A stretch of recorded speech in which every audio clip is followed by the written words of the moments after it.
हमारे साथ हैं प्रदेश सरकार के कैबिनेट मंत्री और निषाद पार्टी के राष्ट्रीय अध्यक्ष डॉक्टर संजय निषाद। आपसे मैं जानना चाह रहा हूँ, जो अयोध्या की घटना है काफ़ी पहले से हुई, पीड़िता और उसका परिवार पुलिस प्रशासन के पास गया, बावजूद इसकी सुनवाई नहीं हुई। जब मीडिया में बात आई तब कुछ कार्रवाई हुई। आज आप भी वहाँ गए थे, आपका हृदय इतना द्रवित हुआ कि आपके आंसू निकल गए। क्या मतलब प्रशासन और पुलिस पर क्या देखिए, वो मेरे समाज की बेटी, हमारी बेटी है और जाने के बाद उसका दर्द बयान नहीं किया जा सकता।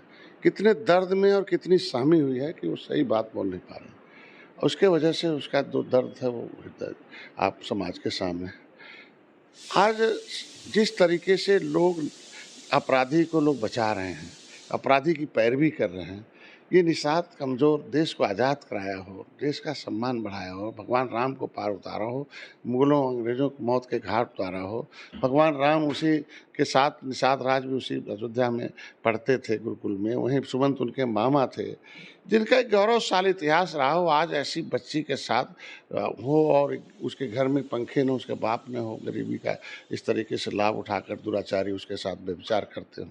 और इतनी बड़ी जिन्होंने निषादों का वोट लेके सपा में 4 बार 5 बार सत्ता रही सपा की, 3-4 बार बसपा की सत्ता रही। निषाद तो एक मुश्त वोट दिया था ना, कांग्रेस को हटाया था, सबको हटाया था।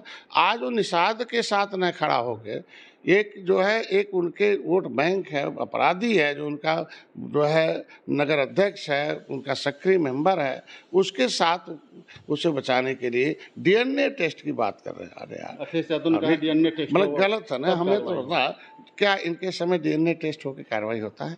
आज के दिन में तो सुप्रीम कोर्ट का आर्डर है कि महिला अगर शुचिता भंग करती है तो automatically last FIR and immediate arrest है, उसके बाद कार्रवाई होगी। भाई न्यायालय तो प्रक्रिया है ना डीएनए का। आप उससे चाहते हो कि पहले मित्र है वो अपराधी और अपराध करता रहे। दूसरा, सांसद जी अभी मेट थपथपा रहे थे, सब लोग अयोध्या जीत के, अयोध्या जीत के राय।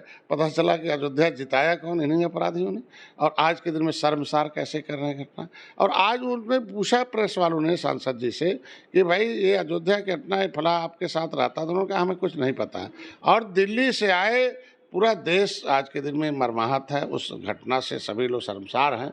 दिल्ली से आए, घर बैठ गए, जाते मिलते निषाद की बेटी है, एक हम लोग गरीब की बेटी, आपके क्षेत्र की बेटी, लोगों ने चाहे वोट दें चाहे नहीं दें, आप इस तरीके से नज़रअंदाज नहीं कर सकते। जनप्रतिनिधि हैं आप, जाते कहते साहब मैं पीड़िता के साथ खड़ा हूँ, जो इसमें अन्याय होगा उसके हम खिलाफ खड़े रहेंगे और न्याय दिलाने का काम करेंगे। आज के दिन में ये क्या साबित करता है? यही साबित करता है कि आज के दिन में हम जो दर्द से कि मैं क्या था क्या हूँ, कि criminal tribes act inquiry committee अंथा समयनंगार 1949-50 ये कहती है कि ये केवट मल्ला बिंद कश्यप कहार धीवर रैकवार बातम को क्रिमिनल कास्ट घोषित किया अंग्रेजों ने, उजाड़ दिया और इनको उजाड़ कर इनका सब कुछ छीन लिया। ये ट्राइबल हो गए, और ट्राइबल की ज़िंदगी जी रहे हैं। तो आज के दिन में ट्राइबल की ज़िंदगी जीने का नतीजा क्या हुआ? अंथा समय लिखा था इनको 74 प्रकार की व्यवस्था दी जाए, लेकिन वो व्यवस्था न मिलकर इनकी व्यवस्था छीनी गई है, जो अनुसूचित जाति की सूची में सूचीबद्ध थे, और सूचीबद्ध होने के बाद भी इनके OBC में डाल दिया। क्यों डाला गया? आज हमें पता चला कि 2 कामों से डाला गया कि एक तो शहर नदियों के किनारे हैं, और शहर नदियों के किनारे और नदियों के किनारे रहने के नाते निषाद नदियों के किनारे रहते हैं। इनकी ज़मीन छीनना, ज़मीन लूटना, भाई पहले 80 में थे, आज भी हैं, और OBC में नाम OBC में डाल के इनकी पिछड़ी जाति होगा। जब OBC में पड़ जाए, SC रहेगा परमिशन लेना पड़ेगा, और OBC SC रहेगा परमिशन होगा, OBC रहेगा तो नहीं होगा। तो ये जो जमीन है ये लूटा जा सके और इनकी बेटी बहन की इज्जत लूटी जा सके। जो आरक्षण के विषय में जो कोर्ट ने आदेश दिया है कि जो एक बार लाभ ले चुका है उसको लाभ न मिले। अब ये देखो, PDA कहते हैं ना, PDA तो धोखा है सपा का। हम तो अति पिछड़े में है, दलित दोनों जगह लिखे हैं, तो हमारे साथ क्यों नहीं PDA खड़ा भाई आज के दिन? इसके बदले माना जाएगा कि ये PDA धोखा है, और हमारा समाज पूछता सपा से क्या मजबूरी है कि आज उस अपराधी के साथ आप मुंह नहीं खोल रहे हैं। हमारे 2 नेता हैं, उनको क्या मजबूरी है कि वो बोल नहीं पा रहे हैं, क्यों बोलने नहीं दे रहे हैं? आज के दिन में हमारी सरकार है, हर संभव प्रयास कर रही है आर्थिक से।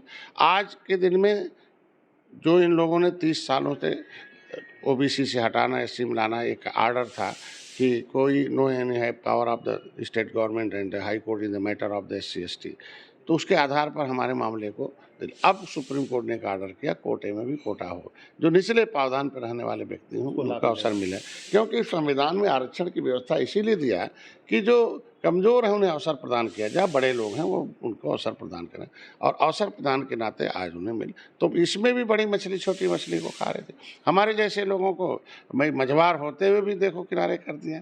तो आज के दिन में उसमें कहा कि भाई राज्य सरकार है इस पर विचार कर। अब राज्य सरकार इस पर विचार करने के नाते अब हमारा भी मैटर राज्य सरकार से हल हो सकता है, इसलिए हम सुप्रीम कोर्ट का समर्थन करते हैं।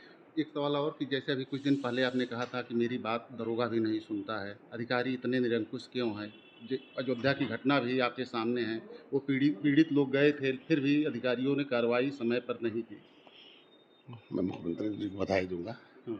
कि हमारी पार्टी के लोग खड़े हुए, जाने तुरंत और आए, एफआईआर हुआ, नहीं गिरफ्तार हो रहे थे, माननीय मुख्यमंत्री जी ने एक्शन लिया और गिरफ्तार हुआ, और चौकी उसके अपराधी के घर में चलता, यह भी अवसर सस्पेंड कराए गए। आज के दिन में कुछ ऐसे अधिकारी हैं जो मैं बात, ज़्यादातर अधिकारी ठीक हैं, उत्तर प्रदेश को सर्वोत्तम प्रदेश बना, इसमें कुछ अधिकारी ऐसे हैं जिनकी वजह से हम लोग बदनाम हैं, और धीरे धीरे आप देखो हटा रहे हैं, सस्पेंड कर रहे हैं, ये कार्रवाई हो रही है। इसलिए मैं बताया, मेरा समाज तत्काल माननीय मुख्यमंत्री के संज्ञान में लाया, मैंने आवाज़ उठाई, उन्होंने सदन में मेरी आवाज़ का समर्थन किया और उसे बेनकाब किया समाज में विपक्ष को, और देखा होगा तुरंत कार्रवाई की, और इस त्वरित कार्रवाई से हमारा समाज ये मान लिया कि आज के दिन में इस न्याय का जो पावदान है वो शुरू हो गया है समाज में, इसलिए धन्यवाद देता हूँ। एक पंडित हरशंकर तिवारी, उनके गांव में मूर्ति लगनी थी, प्रशासन ने चबूतरा हटाया, कहा कि अवैध जमीन पर बन रही, सरकारी जमीन पर बन रही थी, जबकि सपा के लोग कह रहे हैं कि ब्राह्मणों का असम्मान कर रहे हैं, ब्राह्मण विरोधी सरकार है। क्या ऐसा कुछ आपको लग रहा है? अब वो तो कि जांच का विषय है, किन परिस्थितियों में वो चबूतरा हटाया गया, क्या है क्या नहीं है, लेकिन हर कोई भी माननीय हो, जनता जिसे चुन दी हो, वो एक सम्मान प्राप्त व्यक्ति होता है, उसका सम्मान होना चाहिए।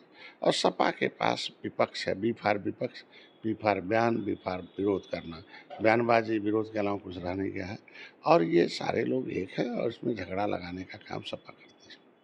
जो नजूल भूमि पे जो आदेश आया है और जो शासनादेश था वो विधानसभा में पास हो गया, विधान परिषद में बहुमत होने के बाद भी पारित नहीं हुआ, तो जो बाहर हवा दी जा रही थी सरकार और संगठन में सब कुछ ठीक नहीं चल रहा है, क्या उसको मतलब कुछ पुष्टि नहीं है? नहीं यार, ये गलत फहमी है। सब टेबल क्यों बने हुए हैं? अधिकारी का टेबल है, फिर कैबिनेट का टेबल है, लोग विधानसभा का टेबल है, फिर विधान परिषद का टेबल इसीलिए है कि चर्चा हो, कोई बात छन के आए कि समाज के लिए हित में आए, तो हित में लिखा जाए तो अच्छा है। माननीय मुख्यमंत्री उस पर बयान दे दिए कि नहीं, कोई गरीब नहीं उजाड़ा जाएगा, किसी को बेदखल नहीं किया जाएगा, तो जिसको माननीय मुख्यमंत्री बयान दे दिए उस पर कोई चर्चा उचित नहीं और सब सही है। आपका कहना है कि जहाँ भी जानकारी हो रही है कि अधिकारी गड़बड़ कर रहे हैं, अपराधियों का मनोबल बढ़ रहा है, वहाँ मुख्यमंत्री तत्काल संज्ञान लेकर के कार्रवाई कर रहे हैं, जो भी अधिकारी नॉलेज में आए हैं उनके खिलाफ कार्रवाई हुई है। और सपा तो विरोधी दल है, विरोधी के नाते विरोध करेगी और उसका किसी से मतलब नहीं है। यदि उसका पीडीएफ फार्मूला सही है तो निषादों का वोट ले करके कई बार सत्ता में रही, लेकिन जब उसके ऊपर आँच आई तो वो डीएनए की बात कर रहे हैं। इस सब का खामियाजा उनको 2027 के चुनाव में भुगतना पड़ेगा। कैमरामैन मुन्ना के साथ डॉक्टर सिंधु कुमार मिश्रा, टीवी 9 गोरखपुर।